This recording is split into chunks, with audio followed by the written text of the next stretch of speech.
Hello friends, welcome to my channel. So देखिए, interview देना is a big part of your corporate career. अगर आपको job switch करनी है तो इंटरव्यू देना पड़ता है। अगर कंपनी में घुसना है तो इंटरव्यू है। कंपनी में घुसने के बाद प्रोजेक्ट चाहिए तो फिर इंटरव्यू देना पड़ता है। So one of the things which I do is career counselling and in consultations में मोस्टली मुझसे ये क्वेश्चन ज़रूर पूछा जाता है कि सर, इंटरव्यूज़ को कैसे क्रैक करना चाहिए। तो इस रिगार्डिंग मैं आपको कुछ बहुत ही सिंपल एंड प्रैक्टिकल टिप्स बताने वाला हूँ आज के वीडियो में। कोई भी मैं आपके साथ सुपरफिशियल टिप नहीं शेयर करने वाला हूँ, सब प्रैक्टिकल टिप्स रहेंगे एंड कुछ मिसकंसेप्शंस भी हैं। हम उन मिसकंसेप्शंस को भी क्रश करने वाले हैं। तो अगेन बहुत ही इम्पॉर्टेंट वीडियो रहेगा। एंड हाँ, एक रिक्रूटर के पर्सपेक्टिव से, एक इंटरव्यूअर के पर्सपेक्टिव से भी मैं आपको बताने वाला हूँ कि एक इंटरव्यूअर क्या चाहते हैं from a candidate in the interview.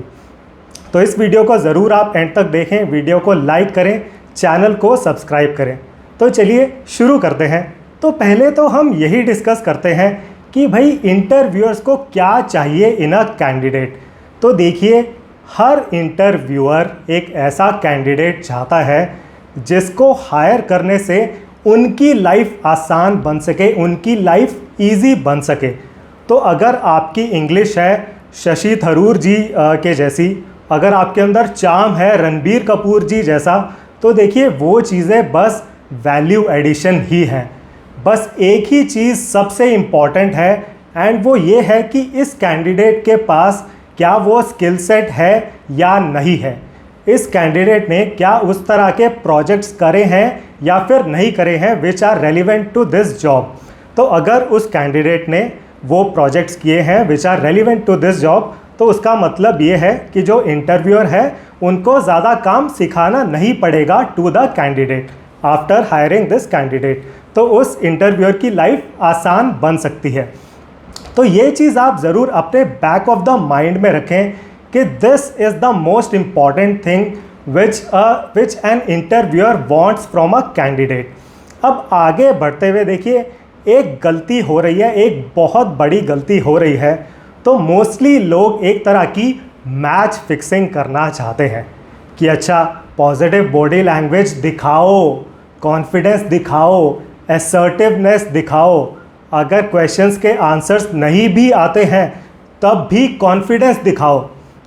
तो देखिए, आपको ये बताया जाएगा कि आप बॉडी लैंग्वेज दिखाकर, आई कांटेक्ट दिखाकर, पॉजिटिव बॉडी लैंग्वेज, बहुत हाई फाई इंग्लिश बोलकर कॉन्फिडेंस दिखाएंगे, राइट। तो बॉडी लैंग्वेज से आप कॉन्फिडेंस दिखाएंगे, ऐसा आपको बताया जाएगा। लेकिन आपको ये रियलाइज़ करना है, देखिए, कॉन्फिडेंस आता है स्किल सेट से, कंटेंट से, नॉलेज से, एंड फिर उस कॉन्फिडेंस से आपकी बॉडी लैंग्वेज अपने आप पॉजिटिव हो जाती है।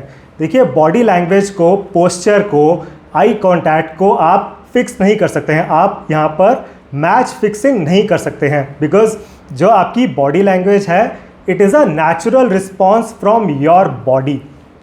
तो फॉर एग्ज़ाम्पल, अगर आप एक मूवी देख रहे हैं एंड आपको उस मूवी में बहुत मज़ा आ रहा है, तो फिर आपकी बॉडी लैंग्वेज अपने आप ही बन जाती है।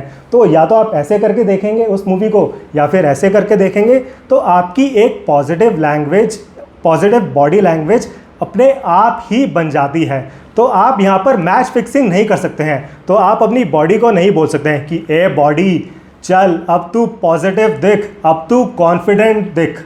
तो फिर बॉडी भी आपकी जो है आपको रिस्पॉन्स देती है कि मालिक, आपने प्रिपरेशन तो करी नहीं है, अब मैं कॉन्फिडेंट कैसे दिखूं, राइट। तो अपनी बॉडी लैंग्वेज को, पोस्चर को, आई कांटेक्ट को इस तरह आप मैच फिक्सिंग करने की कोशिश प्लीज़ मत करें। It just does not work like that. And देखिए, मुझे ये पता है, ये ज्ञान देने के लिए बहुत लोग हैं, पूरी एक इंडस्ट्री है ये ज्ञान देने के लिए कि अच्छा, बॉडी लैंग्वेज तुम्हें ऐसी दिखानी चाहिए, इंग्लिश तुम्हें ऐसी बोलनी चाहिए, और जो आई कांटेक्ट है वो परफेक्ट होना चाहिए, पोस्चर बिल्कुल स्ट्रेट होना चाहिए, बैक होना चाहिए, ऐसे 90% परफेक्ट पोस्चर होना चाहिए। और भी आपको ज्ञान दिया जाएगा कि आपको शूज़ इस तरह के पहनने हैं, ब्रोक्स पहनने हैं, ऑक्सफर्ड पहनने हैं, डाबी पहनने हैं, इस तरह के बहुत फैंसी टर्म्स होते हैं for different types of formal shoes. तो इस तरह के आपको शूज़ पहनने हैं। जो आपकी टाई है उसका कलर ऐसा होना चाहिए, कपड़े ऐसे होने चाहिए, हाथ आपको इस तरह नहीं इस तरह रखना है। तो इस तरह का ज्ञान देखिए आपको सुनने में बहुत अच्छा लगेगा, बहुत फैंसी लगेगा कि वाओ क्या ज्ञान है। ये ज्ञान अगर मिल गया फिर तो इंटरव्यू मैं क्रैक कर ही लूँगा। बट देखिए ये जो ज्ञान है वो बस सुपरफिशियल ज्ञान ही है, it is just not practical. Because देखिए बहुत ही प्रैक्टिकल बात यहाँ पर मैं आपको बताने वाला हूँ। देखिए जो इंटरव्यूअर हैं आजकल तो घर से ही ले रहे हैं इंटरव्यूज़, तो जो इंटरव्यूअर हैं वो तो घर पर बैठे हैं निक्कर में।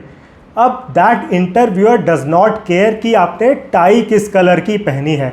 एंड देखिए अगर आपको इंटरव्यू में क्वेश्चंस के आंसर्स नहीं आते हैं तो जो भी वो ज्ञान है बॉडी लैंग्वेज वाला वो सब चला जाता है।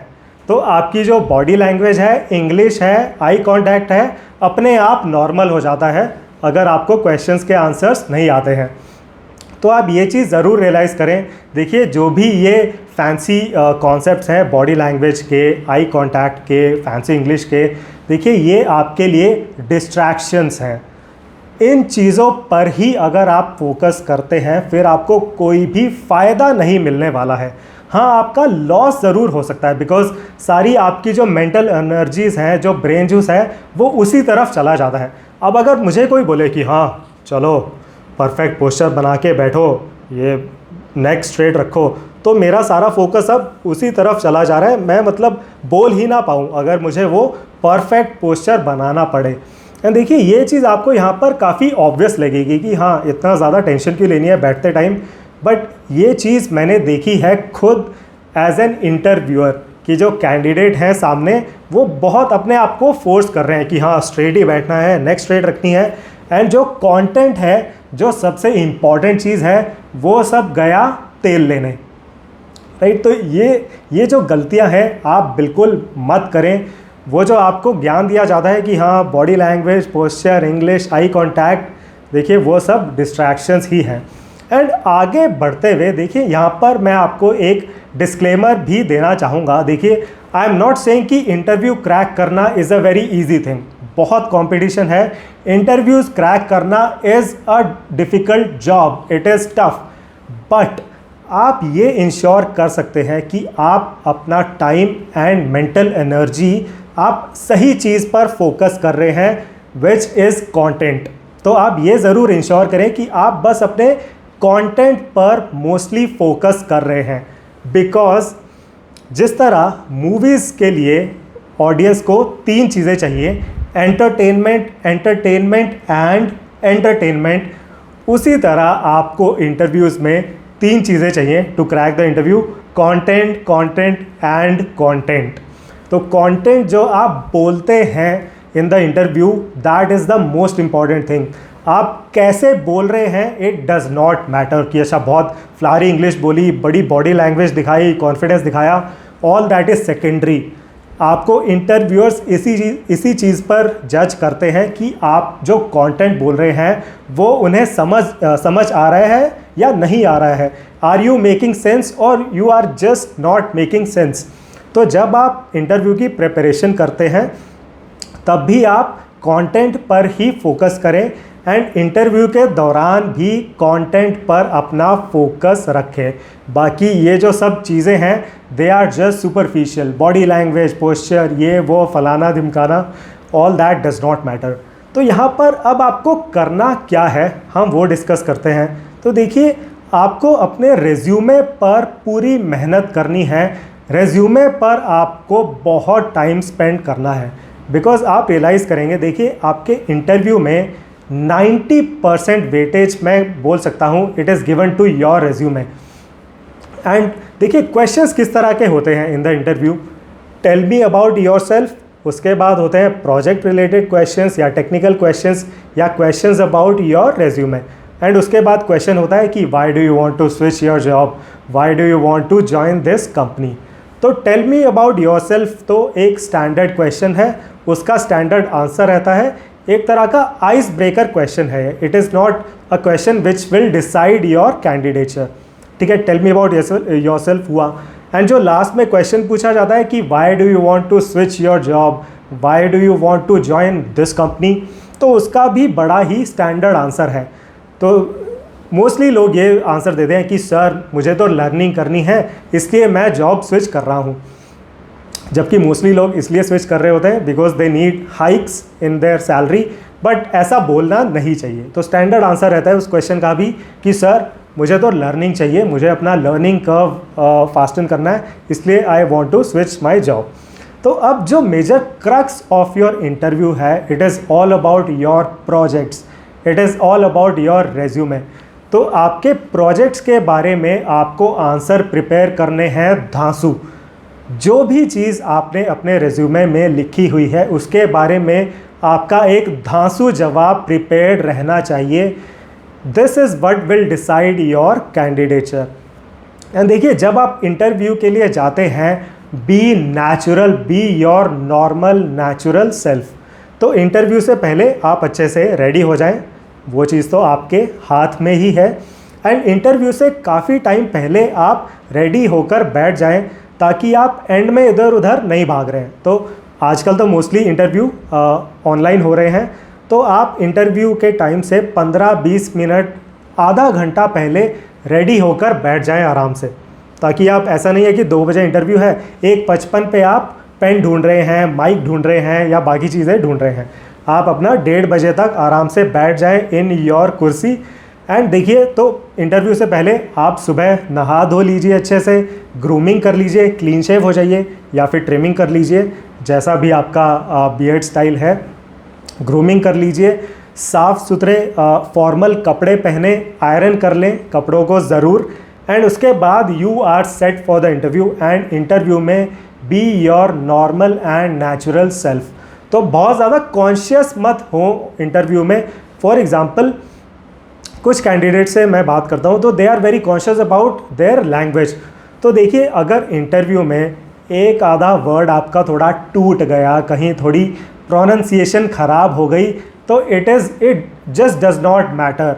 देखिए, सबसे इम्पॉर्टेंट चीज़ ये है कि आप जो समझाना चाहते हैं इंटरव्यूअर को, क्या ओवरऑल आप अपनी बात समझा पा रहे हैं, that is the most important thing.